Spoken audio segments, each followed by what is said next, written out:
Hello students, welcome again. आज की अपनी इस क्लास में हम डिस्कस करेंगे बुलियन अलजेब्रा।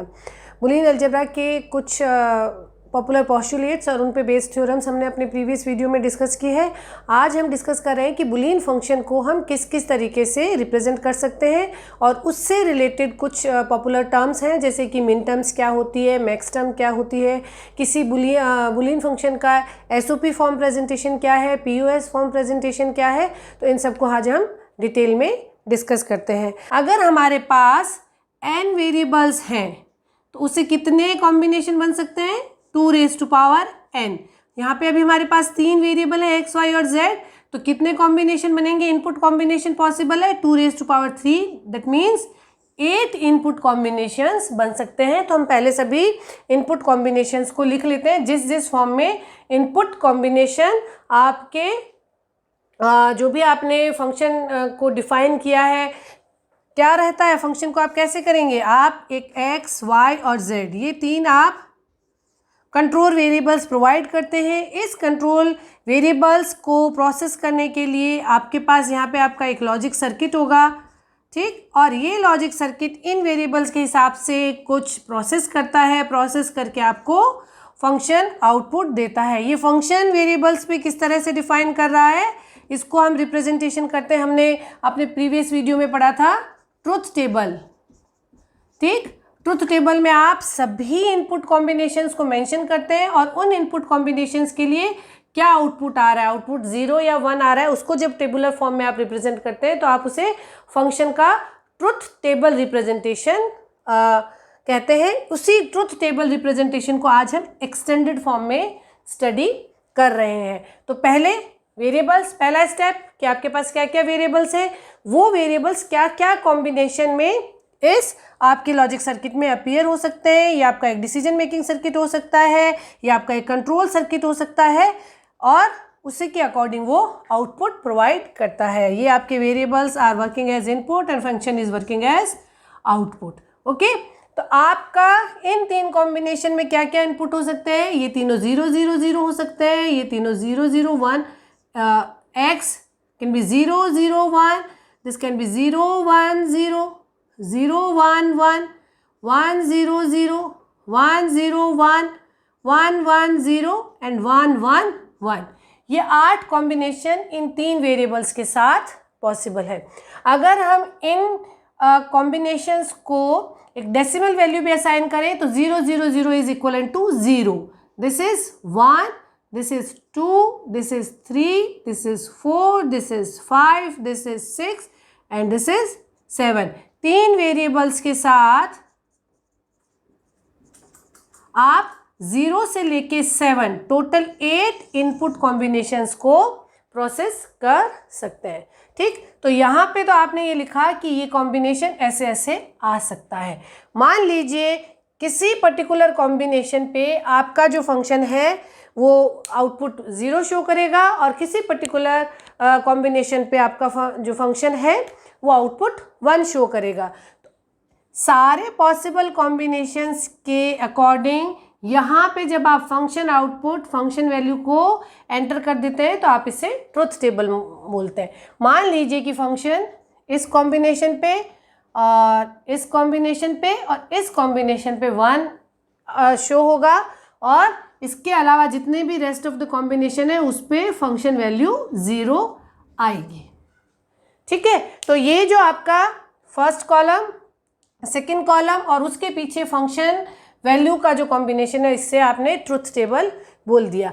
अब ये इनपुट को रिप्रेजेंट करने के लिए हम मिन टर्म्स और मैक्स टर्म्स, 2 पॉपुलर जो टर्म्स हैं उनको काम में लेते हैं जब हम किसी प्रॉब्लम को सॉल्व कर रहे हैं, जब हमें एग्जाम में कोई प्रॉब्लम दी हुई हो, as well as a designer जब हमें कोई आपको इक्वेशन दे दी गई है, आपको एक्सप्रेशन दे दिया गया है, या आपको एक फॉर्म में एक्सप्रेशन दिया जाएगा और कहा जाएगा कि इसे इस फॉर्म में सर्किट इम्प्लीमेंट करके दिखाइए, तो उस कॉन्सेप्ट को हम डिस्कस करें। यहाँ पे इनको रिप्रेजेंट करने के लिए एक वैरायटी जो है वो है मिन टर्म रिप्रेजेंटेशन, ठीक है। मिन टर्म रिप्रेजेंटेशन में अगर कोई वेरिएबल x अगर 1 है तो उसे आप x लिखेंगे, x अगर 0 है तो उसे आप x बार लिखेंगे। ठीक है, जब भी आपका इनपुट हाई है तो उसे आप x से डिनोट करेंगे, और आपका इनपुट अगर 0 है तो आप उसे x बार से डिनोट करेंगे। तो अगर आप मिन टर्म रिप्रेजेंटेशन करना चाहें इस इनपुट कॉम्बिनेशन का, तो देखिए यहाँ पे x भी 0 है तो x बार, y भी 0 है y बार, z भी 0 है z बार। ओके, यहाँ पे आप सभी अवेलेबल वेरिएबल्स का करंट स्टेट और उन सब का कंबाइंड एंड प्रोडक्ट की फॉर्म में इस इनपुट जो आपकी स्टेट है उसको रिप्रेजेंट करेंगे।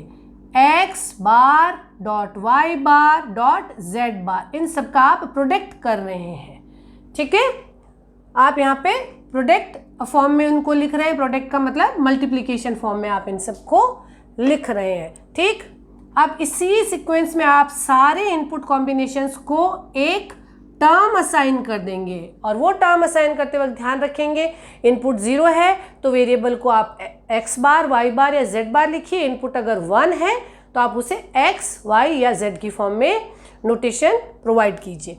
तो यहाँ पे आपका ये इन सबको हम सब कॉम्बिनेशंस को एक टर्म प्रोवाइड कर दें, x bar y bar z, x bar y z bar, x bar y z, x y bar z bar, x y bar z, x y z bar, and this is x y z. Okay, I think this is clear. आप इस combination को ऐसे भी लिख सकते हैं, ध्यान दीजिए कि ये कॉम्बिनेशन अगर x बार y बार z बार, इस कॉम्बिनेशन पे आपका बाइनरी जो कॉम्बिनेशन है उसका डेसिमल इक्विवेलेंट क्या है, 0। इस प्रेजेंटेशंस को हम मिन टर्म प्रेजेंटेशन बोलते हैं, और इस मिन टर्म प्रेजेंटेशन में आपकी जो एक मिन टर्म आप प्रेजेंट करते हैं वो सभी वेरिएबल्स की प्रोडक्ट फॉर्म का रिप्रेजेंटेशन है। सभी वेरिएबल्स प्रोडक्ट फॉर्म में, मल्टीप्लिकेशन फॉर्म में प्रेजेंट किए जाएंगे, और सभी वेरिएबल्स, बी केयरफुल, सभी वेरिएबल्स आप इसमें इंक्लूड करेंगे।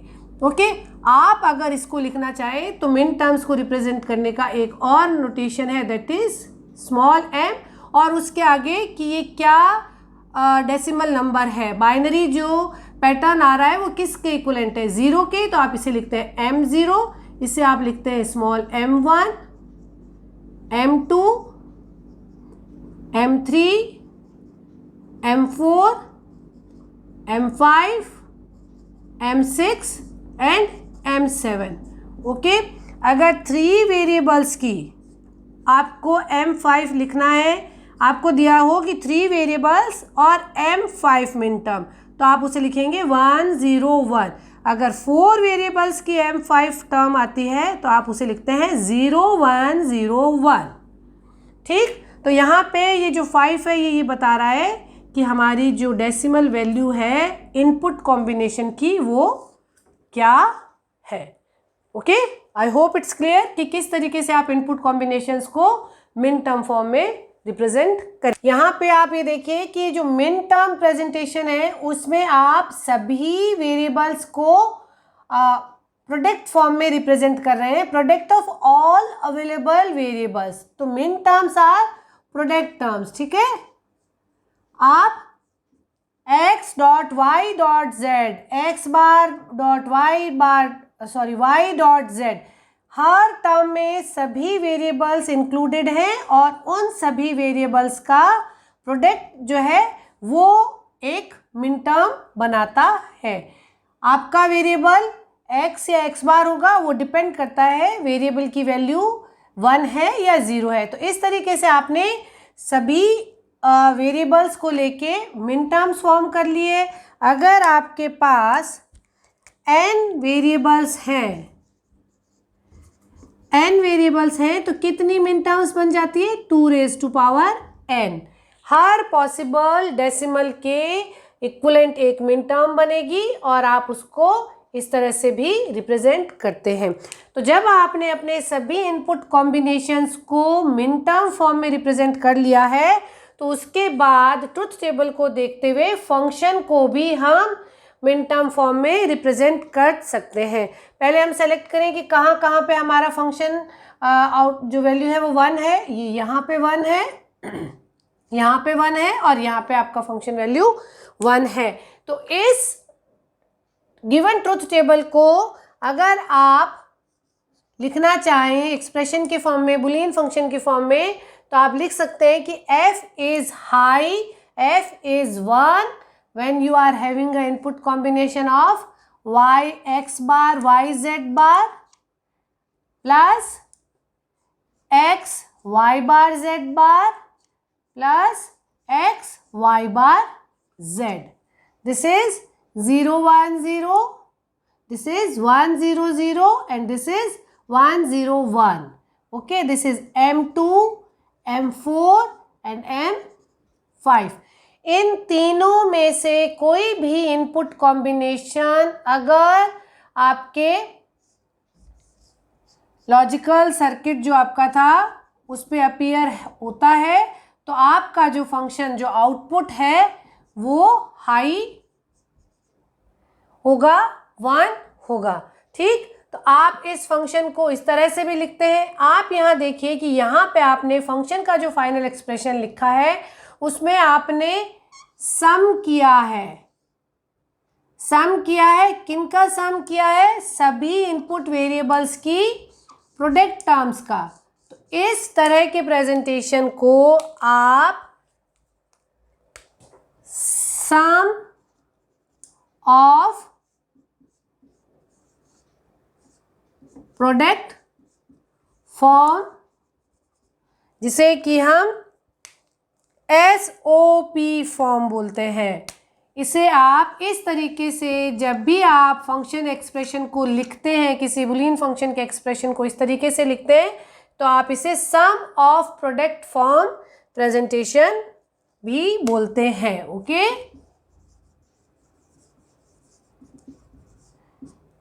आई होप इट्स क्लियर। अब आप इसी फंक्शन को एक दूसरी फॉर्म में लिख सकते हैं जिसमें आप ये वेरिएबल्स को इस तरह से मेंशन ना करते हुए केवल मिन टर्म्स को मिन टर्म के नोटेशन को ही इंक्लूड करेंगे। आप इसे लिख सकते हैं M2 plus M4 plus M5। आप इसे इस तरह से और लिख सकते हैं sigma, that is sum of minterm 2, minterm 4 and minterm 5। इन किसी भी कॉम्बिनेशन के इनपुट पे आने पे आपको फंक्शन आउटपुट 1 मिलेगा। ठीक, मिन टर्म्स के सम की फॉर्म में अगर आपने फंक्शन को रिप्रेजेंट किया है तो आपने वो मिन टर्म्स सेलेक्ट की है जहाँ पे आपका फंक्शन आउटपुट 1 है। ठीक, तो आपको इस तरीके से भी आप SOP फॉर्म लिख सकते हैं, इस तरीके से भी आप SOP फॉर्म लिख सकते हैं। आप F equals to sigma M, small m से 2 4 5 इस तरीके से भी रिप्रेजेंट कर सकते हैं कि मिन टर्म के 2 4 और 5 मिन टर्म इस कॉम्बिनेशन में आती है तो फंक्शन वैल्यू आपकी 1 होगी। तो ये SOP canonical SOP form presentation है जिसमें आपके सभी वेरिएबल्स इंक्लूडेड हैं। ठीक, तो यहाँ पे मिन टर्म्स क्या हैं और मिन टर्म्स को लेके फंक्शन को SOP फॉर्म में लिखने का कॉन्सेप्ट कंप्लीट होता है। तो यहाँ पे हमने वो इनपुट कॉम्बिनेशन सेलेक्ट कर लिए जहाँ पे हमें फंक्शन आउटपुट 1 मिल रहा है।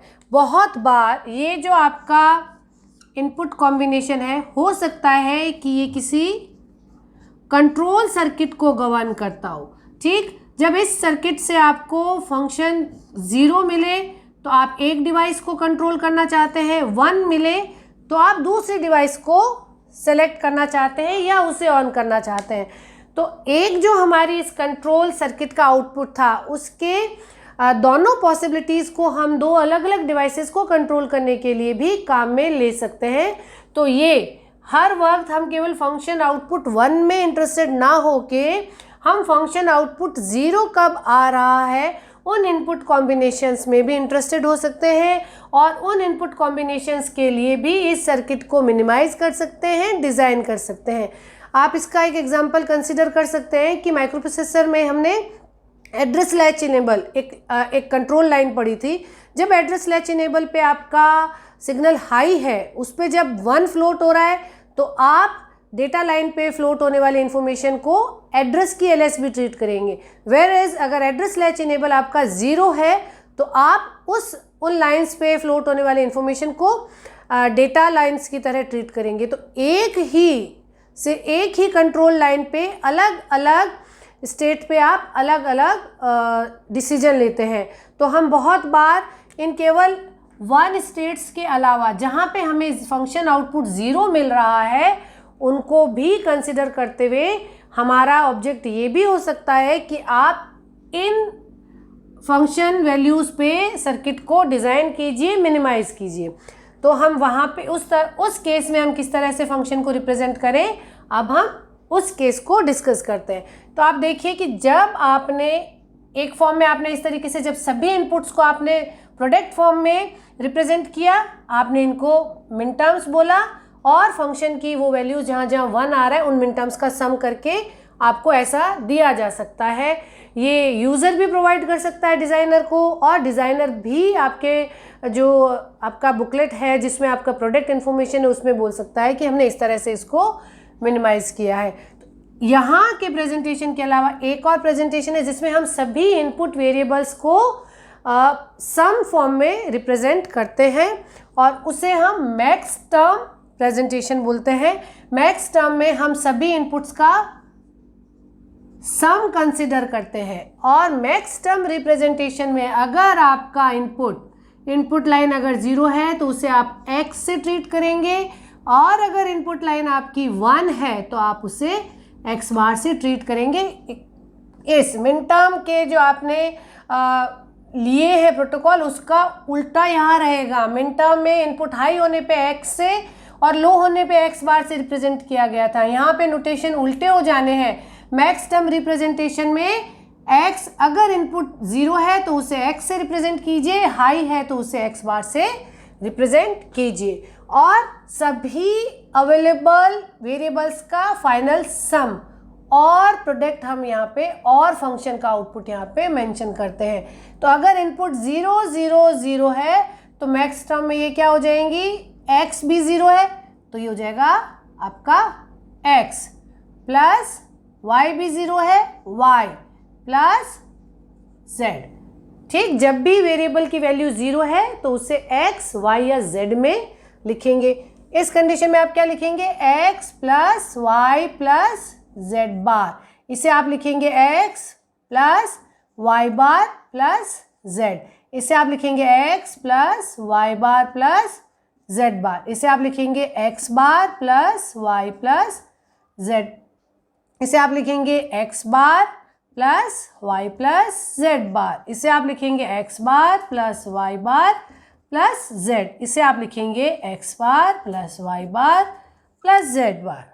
तो इस तरीके से आपने इन सभी इनपुट कॉम्बिनेशंस को मैक्स टर्म में रिप्रेजेंट किया, और इनको एक सेकेंड नोटेशन और देते हैं जिसमें हम इसके साथ कैपिटल M लिखते हैं, और ये इनपुट 0 के अकॉर्डिंग मैक्स टर्म है। तो ये आगा M0, okay, M1, this is M2, this is M3, this is M4, this is M5, this is M6 and M7।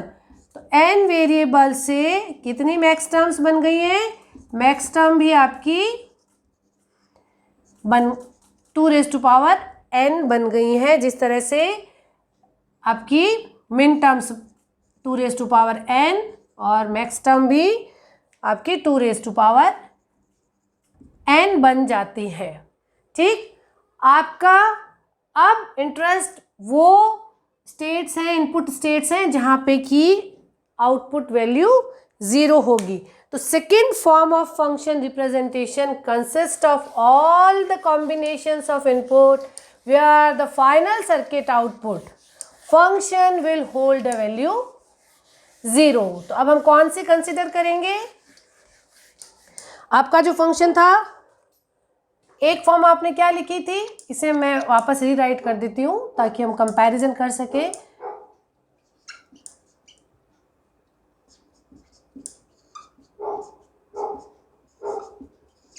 या फिर आपने इसे लिखा था sigma M2 M4 and M5। Okay, ये आपका सम ऑफ प्रोडक्ट SOP फॉर्म है। आपने वो मिन टर्म्स कंसिडर की है जहाँ पे फंक्शन आउटपुट आपका 1 है। सेकेंड में हम उन फंक्शन स्टेट्स को भी कंसिडर करेंगे जहाँ पे हमें फंक्शन आउटपुट 0 मिल रहा है और उसके आपका जो रिलेटेड मैक्स टर्म्स है वो सब मैक्स टर्म जो कि आपको फंक्शन आउटपुट 0 दे रही है उनको हम इंक्लूड करेंगे। ओके, तो सेकेंड फॉर्म ऑफ प्रेजेंटेशन जो फंक्शन का है उसमें आप फंक्शन को रिप्रेजेंट करते हैं सभी मैक्स टर्म्स जो फंक्शन 0 क्रिएट कर रही है। x plus Y plus Z, this is x plus Y plus Z bar, then x plus Y bar plus Z bar, then x bar plus y bar plus z, and last one is x bar plus y bar plus z bar। Okay, अब आप इस function representation में देखिए कि final जो expression है उसमें आप प्रोडक्ट परफॉर्म कर रहे हैं किसके बीच में, सम टर्म्स, सभी वेरिएबल्स की सम टर्म्स का प्रोडक्ट, ये है आपकी मैक्स टर्म्स। और फाइनल एक्सप्रेशन में, बुलियन फंक्शन के एक्सप्रेशन में you are representing product of sum, product of सम।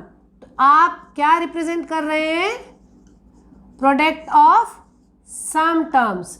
आप POS फॉर्म प्रेजेंटेशन, इस तरह से इस एक्सप्रेशन को कहा जाता है। Okay, I hope it's clear to you कि POS फॉर्म क्या होगी। POS फॉर्म में आप वो सब मैक्स टर्म्स इंक्लूड करेंगे और उनका प्रोडक्ट मेंशन करेंगे इस तरीके से। आप इसको ऐसे भी लिख सकते हैं, F equals to product of, ये टर्म है M0, M1, M3, M6 and M7। आप यहाँ पे इस फॉर्म में भी इस POS फॉर्म का प्रेजेंटेशन हो सकता है, मैक्स टर्म की फॉर्म में प्रेजेंटेशन हो सकता है। आप देखिए कि अगर 3 वेरिएबल्स हैं तो उससे टोटल 8 मिन टर्म्स और मैक्स टर्म्स बनती है। अगर 3 मिन टर्म्स पे फंक्शन 1 है तो इसके अलावा बची हुई सारी जो आपकी डेसिमल वैल्यूज़ है 0, 1, 4, 6, 7, उन सब पे आपका फंक्शन आउटपुट जो है वो 0 होगा। यहाँ पे POS फॉर्म में आप वो मैक्स टर्म्स कंसिडर करते हैं जहाँ पे कि फंक्शन वैल्यू 0 होती है। ठीक, आपको जब भी मिनिमाइजेशन के लिए कहा जाएगा और फंक्शन अगर POS फॉर्म में रिप्रेजेंट किया गया है तो ये वो वैल्यूज़ हैं जहाँ पे फंक्शन आउटपुट 0 होता है। स्टूडेंट्स इस कॉन्सेप्ट पे बहुत कंफ्यूज होते हैं और इसीलिए मैंने मिन टर्म्स, मैक्स टर्म और SOP POS फॉर्म को ओवर डिटेल में आपको एक्सप्लेन करने की कोशिश की है, ताकि फाइनल जब आप मिनिमाइजेशन टेक्निक्स और काइंड ऑफ मैप पे इम्प्लीमेंटेशन को जब ट्राई करें तो आप बिना किसी कंफ्यूजन के एक फॉर्म से दूसरे फॉर्म में स्विच कर सकें। तो यहाँ ध्यान रखिएगा कि POS फॉर्म में दिए गए फंक्शन एक्सप्रेशन में हमने वो वैल्यूज़, वो टर्म्स कंसिडर किए जहाँ फंक्शन आउटपुट 0 है। जब भी इनपुट कॉम्बिनेशन 0, 1, 3, 6 और 7 के साथ आएगा तो वो आउटपुट 0 क्रिएट करेगा। आई थिंक इस डिस्कशन के साथ बुलियन फंक्शन का SOP form presentation, POS form presentation as well as minterms और मैक्स टर्म्स क्या है और वो किस तरीके से फंक्शन रिप्रेजेंटेशन में अपना रोल प्ले करती है, ये आपको बहुत अच्छे से क्लियर हो गया होगा। हम अपने इसी डिस्कशन को आगे कंटिन्यू करेंगे। Keep learning, keep watching. Thank you.